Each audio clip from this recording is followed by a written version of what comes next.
Guinness book of world record यांनी महाराष्ट्राचा सन्मान केलेला आहे। मुख्यमंत्री देवेंद्र फडणवीस यांना हा सन्मान दिलेला आहे।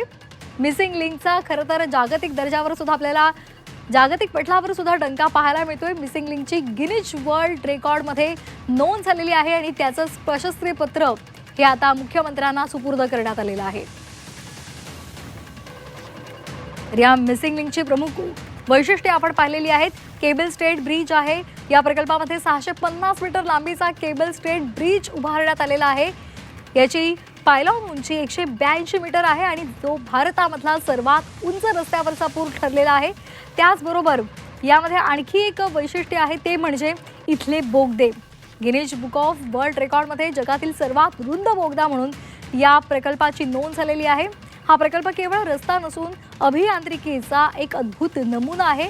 महत्त्वाचं आकर्षण म्हणजे यातील 23.5 मीटर रुंदीचा हा बोगदा, ज्याची नोंद गिनीज बुक ऑफ वर्ल्ड रेकॉर्डमध्ये झालेली आहे। जगातील सर्वात रुंद बोगदा म्हणून त्याची नोंद केलेली आहे। हा बोगदा लोणावळा तलावाच्या चक्क 180 मीटर खालून खोदलेला आहे आणि त्यामुळेच जगाच्या पटलावर सुद्धा याची नोंद झालेली आहे आणि त्याचं प्रशस्ती पत्रक हे मुख्यमंत्र्यांना देऊन त्यांचा सन्मान करण्यात आला आहे। तर ही दोन दृश्य आपण पाहतोय। एकीकडे हा केबल स्टेट ब्रिज कशा पद्धतीनं उभारलेला आहे हे आपण पाहतोय, तर दुसरीकडे मुख्यमंत्री देवेंद्र फडणवीसांना गिनीज बुक ऑफ वर्ल्ड रेकॉर्डचं प्रशस्ती पत्र देऊन त्यांचा सन्मान केला जातोय। तर मिसिंग लिंकचं लोकार्पण झालेलं आहे। मुंबई पुणे प्रवास त्यामुळे आता आणखी सुसाट, सुरक्षित आणि वेगवान होणार आहे। इंधनाची आणि वेळेची दोन्हीची बचत होणार आहे आणि त्यामुळे आजचा हा महत्त्वाकांक्षी असा प्रकल्प साकारला गेलाय, त्याचं लोकार्पण झालेलं आहे। त्यामुळे जनतेनं सुद्धा याचं कौतुक केलेलं आहे, कारण मोठ्या प्रमाणावर वाहतूक कोंडी व्हायची, त्यामध्ये अडकून अनेकांना मनस्ताप सहन करावा लागायचा। मात्र आता या वाहतूक कोंडीतून सर्वांची सुटका होणार आहे। अधिक वेगवान आणि सुरक्षित प्रवास या मार्गावरून करता येणार आहे। घाटातली वळणावळणाचे रस्ते त्यावरून जाण्याची आता गरज नाहीये।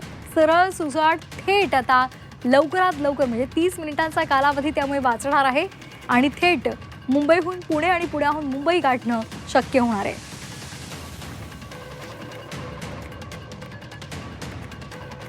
तर मुख्यमंत्री देवेंद्र फडणवीसांनी या मिसिंग लिंकचं लोकार्पण केलेलं आहे। यावेळी उपमुख्यमंत्री एकनाथ शिंदे, उपमुख्यमंत्री सुनेत्रा पवार यांच्यासह अनेक महत्त्वाची मंडळी, पदाधिकारी मंडळी सुद्धा आहेत उपस्थित। अतिशय आव्हानात्मक असा हा प्रकल्प होता, मात्र या आव्हानांवर मात करत हा संपूर्ण मिसिंग लिंकचा प्रकल्प उभारला गेला। 22.33 मीटर इतकी आहे आणि हा विक्रम महाराष्ट्र राज्य रस्ते विकास महामंडळ आणि नवयुगा इंजिनिअरिंग कंपनी यांनी मिळवून लोणावळा महाराष्ट्र येथे 1 मे 2026 रोजी प्रस्थापित केला आहे।